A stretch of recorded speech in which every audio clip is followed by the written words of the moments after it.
কাল আমার কলেজের রেজাল্ট আউট হবে। এতদিন ধরে ব্যাগটা নিতে নিতে ঘাড় ব্যথা হয়ে গেল। এবার কলেজে প্রায় শেষ, একটা জব পেলে হয়। যারা মধ্যবিত্ত ফ্যামিলির তারাই জানে জব কতটা প্রয়োজন। এটাই আমার স্বপ্ন।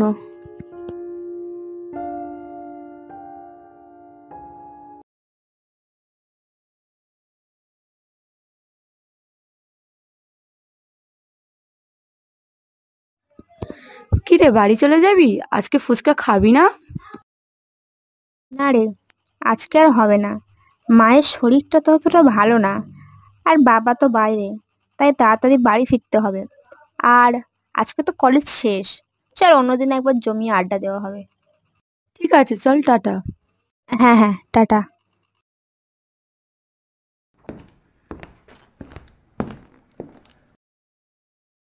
জীবনে দায়িত্বশীল হওয়াটা একটু কঠিন।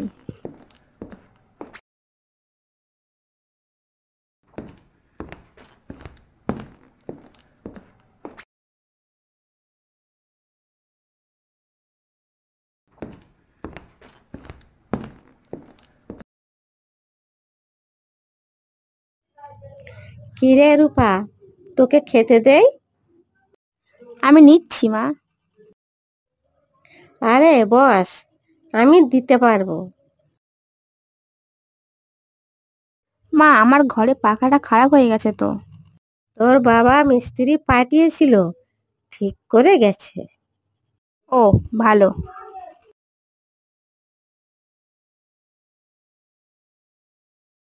না!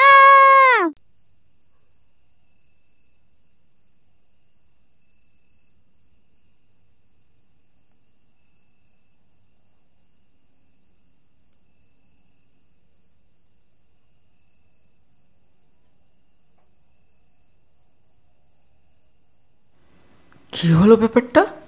কিছু একটা দেখলাম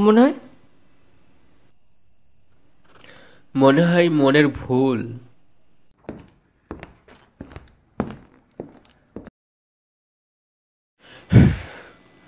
আজ সারাদিন অনেক ক্লান্তি গেল।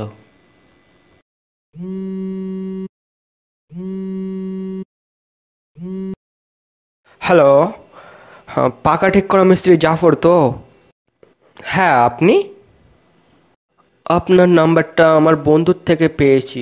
আমাদের বাড়ির পাখাটা খারাপ হয়ে গেছে, কালকে একবার আসতে পারবেন? হ্যাঁ, আমি আসবো।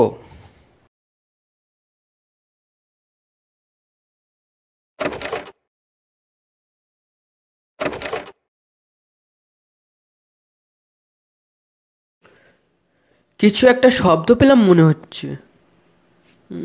এত রাতে কিসের শব্দ ওটা হতে পারে? 12টা তো বেজেই গেছে।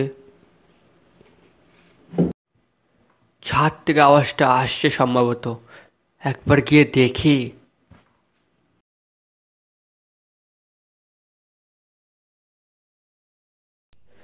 এখানে তো কিছুই দেখতে পাচ্ছি না। তাহলে আওয়াজটা কোথা থেকে আসলো?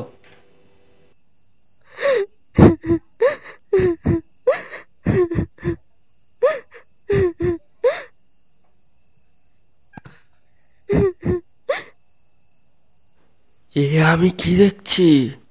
এ যে এক নারী মূর্তি। আসলে নারী মূর্তি বলা ঠিক হবে কি জানি না। এ স্বয়ং এক প্রেতাত্মা, যার ধর থেকে মাথা আলাদা।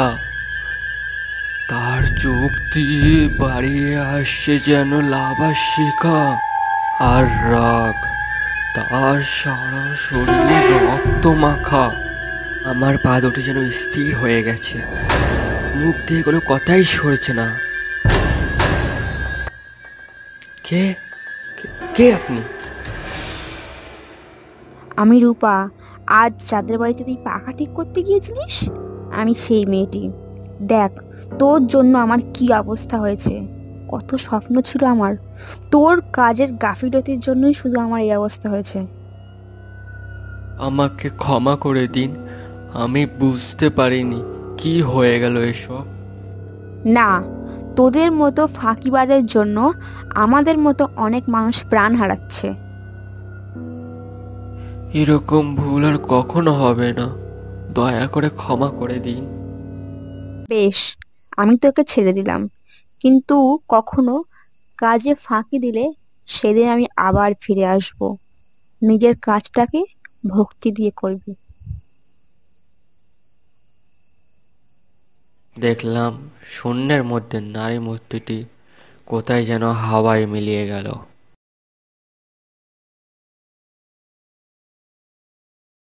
আজ 5 বছর কেটে গেল, কেউ আজ পর্যন্ত আমার কাজের খারাপ রিপোর্ট করতে পারেনি।